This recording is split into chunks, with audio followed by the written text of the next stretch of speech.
Shalom, selamat pagi jemaat yang dikasihi oleh Tuhan. Senang sekali kita boleh berjumpa kembali di awal minggu ini, di mana Tuhan menganugerahkan kepada kita kasih dan sukacita untuk boleh menikmati hari yang baru ini. Karena itu saudaraku yang dikasihi oleh Tuhan, mari kita bersama-sama terlebih dahulu menundukkan diri kita di hadapan Tuhan, karena kita percaya kita tidak mampu berjalan sendiri tanpa Tuhan. Karena itu mengandalkan Dia adalah pilihan yang paling tepat di dalam kehidupan kita. Mari saudaraku, kita akan masuk di dalam doa terlebih dahulu sebelum mendengarkan renungan firman Tuhan. Bapa di sorga, terima kasih, kami bersyukur untuk segala sesuatu yang telah Engkau nyatakan, Engkau lakukan bagi kami. Pada prinsipnya segala apa yang telah Engkau lakukan semua baik untuk membawa kami untuk semakin mengenal Engkau dan semakin hidup seturut dengan kehendak-Mu. Terima kasih Bapa, pada pagi hari ini kami kembali menyerahkan hidup kami dalam pimpinan-Mu. Engkau tolong dan topang kami dengan firman-Mu, supaya kami semua boleh menerima firman itu dan juga boleh hidup di dalamnya, sehingga kami boleh senantiasa terpelihara di dalam Tuhan. Terpuji nama-Mu Bapa, dalam nama Tuhan Yesus kami berdoa. Amin. Saudaraku yang dikasihi oleh Tuhan, pada pagi hari ini kita akan merenungkan firman Tuhan di dalam Matius pasal yang kelima ayatnya yang ke-38 berbunyi demikian. Kamu telah mendengar firman, mata ganti mata dan gigi ganti gigi. Tetapi aku berkata kepadamu, janganlah kamu melawan orang yang berbuat jahat kepadamu. Nah, saudaraku yang dikasihi oleh Tuhan, harus disadari bahwa ketika kita berbuat baik sekalipun, musuh-musuh itu selalu ada.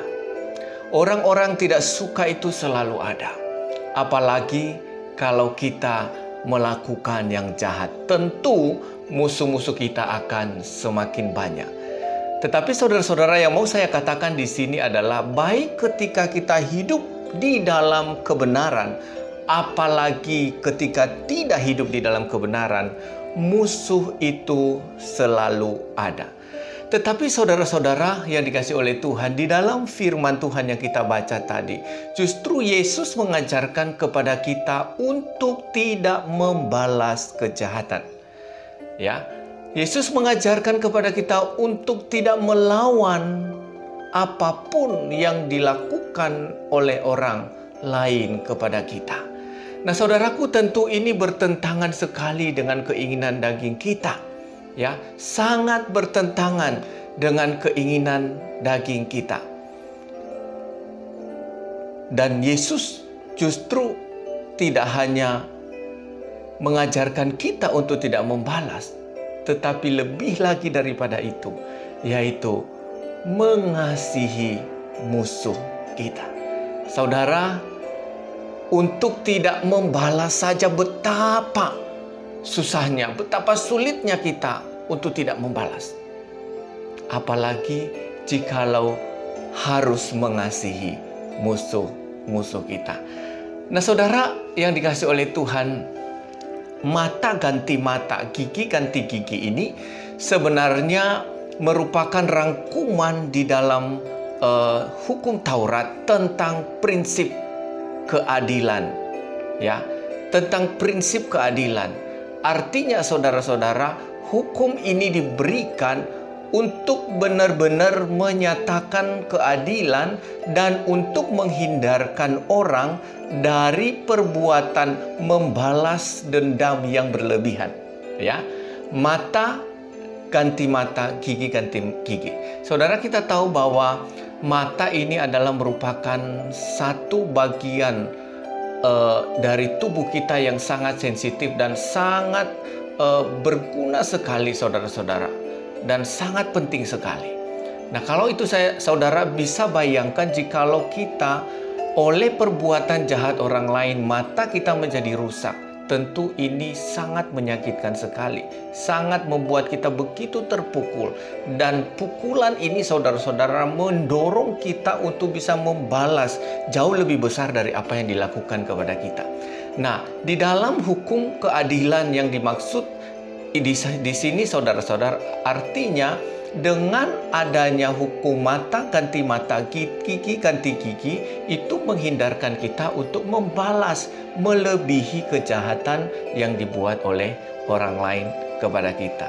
Artinya saudara-saudara, bahwa keadilan yang benar-benar adil itu sama dengan melakukan hukuman setimpal dengan perbuatan yang jahat. Ya. Tetapi saudaraku, sekalipun ini merupakan prinsip keadilan, dan mungkin di zaman itu semua orang baru menerima keadilan jika prinsip ini dilakukan, mata ganti mata, gigi ganti gigi, tetapi Tuhan Yesus justru mengajarkan murid-muridnya melebihi standar itu. Standar seperti apa yang ingin diajarkan oleh Yesus? Yaitu saudara-saudara, standar mengampuni. Standar tidak membalas kejahatan. Standar menunjukkan kasih. Saudara, tentu ketika kita disakiti oleh orang lain, atau bagian tubuh kita dirusak oleh orang lain, diancam oleh orang lain, tentu ada alasan bagi kita untuk membalas. Kita mungkin berkata, bukan aku yang ganggu dia kok, dia yang mulai. Maka saya berhak dong untuk mempertahankan diri untuk membalas juga. Coba dia tidak mulai, maka saya juga tidak akan ganggu dia. Nah saudara-saudara, itu pun di hadapan Tuhan Yesus berkata bahwa tidak ada alasan apapun yang harus dijadikan untuk membenarkan perbuatan kita untuk membalas dendam. Nah, apa yang dimaksud oleh Yesus sebetulnya di sini? Apa yang diinginkan oleh Yesus kepada murid-muridnya? Agar mereka sebagai murid-murid Kristus dapat menunjukkan standar hidup yang tidak hanya biasa-biasa saja. Tetapi standar hidup mereka adalah di atas standar, di atas rata-rata, yaitu hidup menunjukkan kasih. Saudara, ini sama sekali bukan berarti bahwa Tuhan Yesus setuju dengan kejahatan atau membiarkan atau menyepelekan kejahatan sehingga kita dilarang untuk tidak membalas dendam. Tetapi yang Yesus maksud adalah, jikalau engkau adalah anak Tuhan, maka engkau harus memiliki cara hidup yang berbeda. Jikalau engkau adalah orang Kristen, maka engkau harus memiliki cara hidup di atas cara hidup orang dunia.